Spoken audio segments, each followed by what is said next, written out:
Hey, I'm Tom. Welcome back to my kitchen. And today we're going to cook something that I bet you've never cooked before, unless you're my friend Tom. I bet he has done this, and maybe Johannes has done this. We're going to cook a duck. So here's our friendly little guy. We're going to call him Donald. That's his neck. So little wings. He's got little teeny feet. And I think a lot of you probably don't cook duck because you think it's very fatty or greasy or has a strong flavor. So I'm going to sort of show you how to take care of that because this is delicious. The skin gets crispy. I think you're really going to like this recipe. So I have a baking pan here, and I've just put in some chopped up carrots. There's onion in there. There is celery in there. If you have it though, use fresh anise. That works. It'll give the stock that we might use later a nice flavor. And we have some parsley, and of course we're going to add some rosemary. So I've patted the duck dry, and now basically what we're going to do is I have a teaspoon of black pepper, 2 teaspoons of salt. So just gonna sort of rub this over the skin.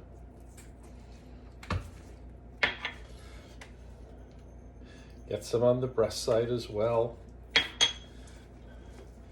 Take a look inside his cavity. Throw some in there. You know, maybe his legs need a little bit more. Get a little under his armpits there. Then we're going to take a fork and we're just going to poke a few little holes. These aren't going too deep, just breaking the skin just a little bit because that's going to help some of the excess fat get out of there. So I think that's enough. So we're going to take him and we're going to put him breast side down because we know the wings are on top, the breast is underneath here. So I'm going to put that into the pan. I have some fresh rosemary. Let me stick some up his cavity here.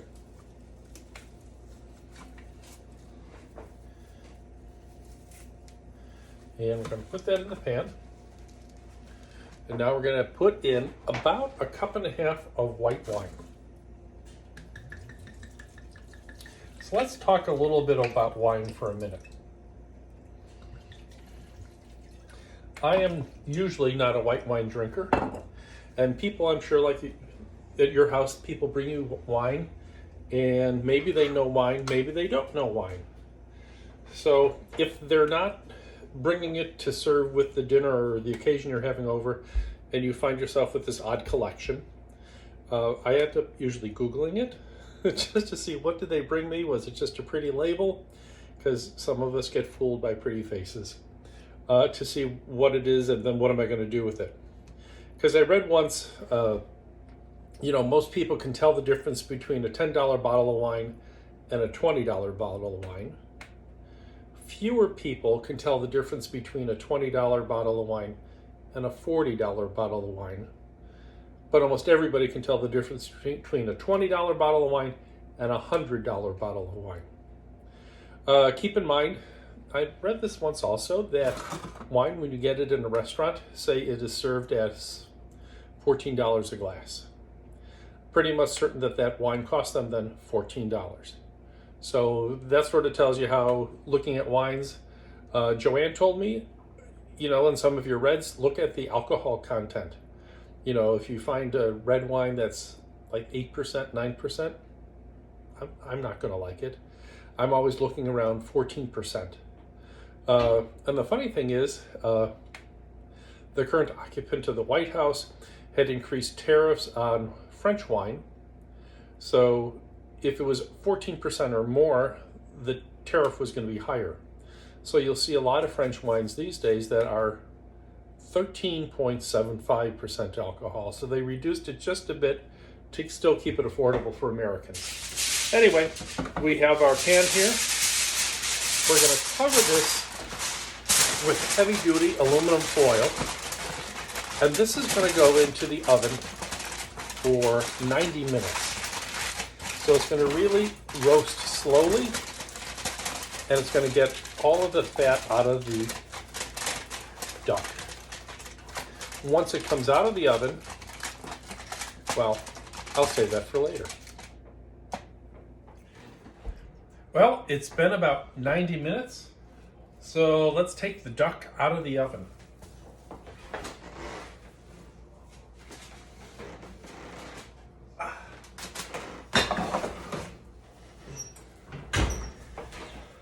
Let's move you a little closer so you can see what it looks like.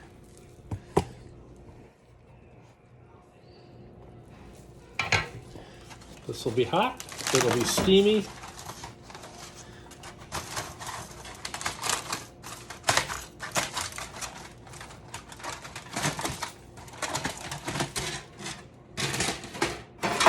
So here is our duck.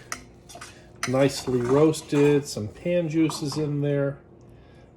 Not looking all that fatty at all. This really must have been a well cared for duck that was on a exercise regime. But anyway, we're going to take the duck out. I have another pan here. I'm going to put it in there. All of this I am going to strain, chill, so that the fat comes up to the top. And then we'll use that duck broth to make ramen tomorrow. But as far as the duck here, we're not going to eat it tonight. We're going to let this chill overnight. We're going to carve out the backbone, lay it flat, sort of like a spatchcock once it's been cooked. And then we're going to put it back in the oven to crisp up this delicious skin. So we'll see you tomorrow.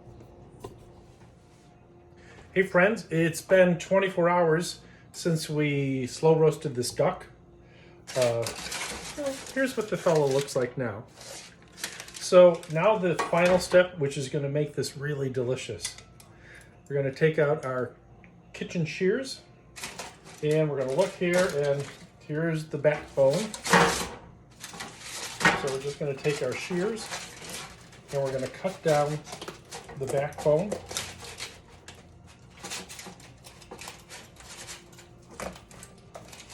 Through that thigh connecting joint there at the hip, and open up the the duck, and let's just cut this right in half. So we have two lovely duck halves. It's perfectly all cooked. So now we can quarter these if we want, but you know, it was just over 3 pounds, this duck. So I think I'm going to get half. Tim's going to get half. So I preheated the oven to 450 degrees. I put it back on the foil that I had covered it when I baked it, because no need to waste the foil. So we're going to pop this in here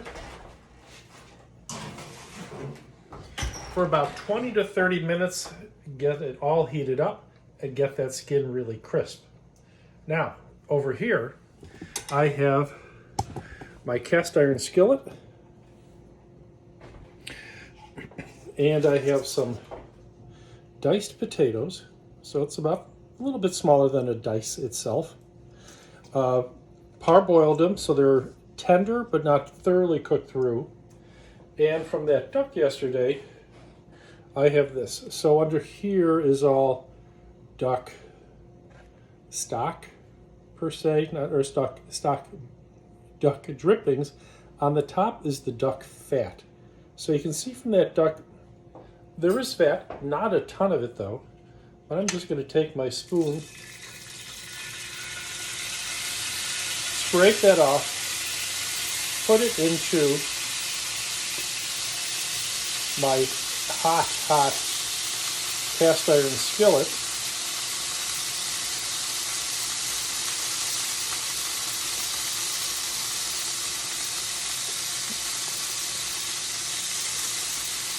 And you guessed it, we are going to fry these delicious potatoes in this delicious fat. You want to make sure you drain them well because you don't want a lot of moisture on here. You can hear there is some moisture in the duck fat. But, oh, look at that. So,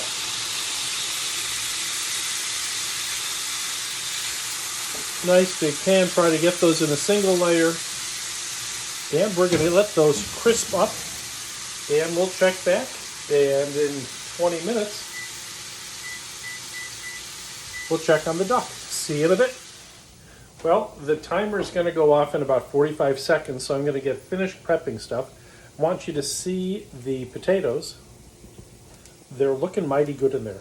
Now, if you don't have enough duck fat, that's why you save your bacon grease in a can in the freezer.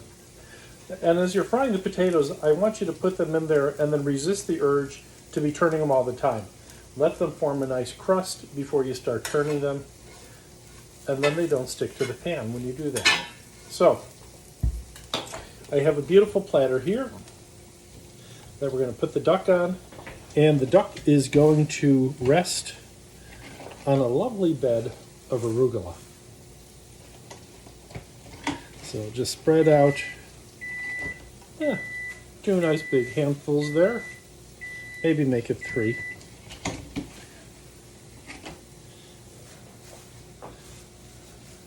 And then on this bed, I have some halved cherry tomatoes. And then I bought an spicy olive garlic salad off of an Olive Bar local grocery store. I added a little olive oil, some red wine vinegar. So I'm just going to put this out here on the platter.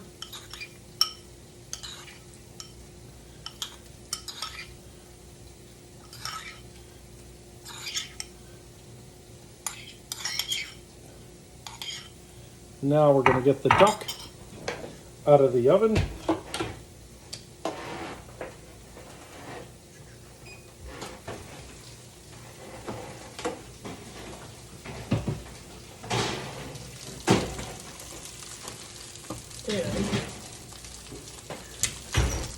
You can see, I mean, there's virtually no grease on this pan whatsoever.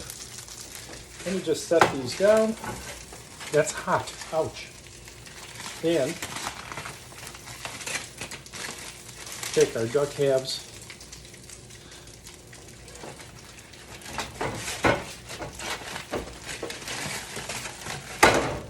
Arrange them on the platter. They look beautiful.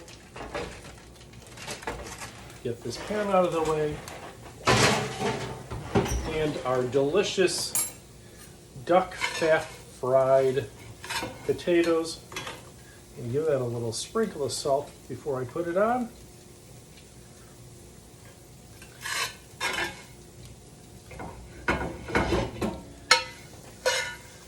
And just pile those on.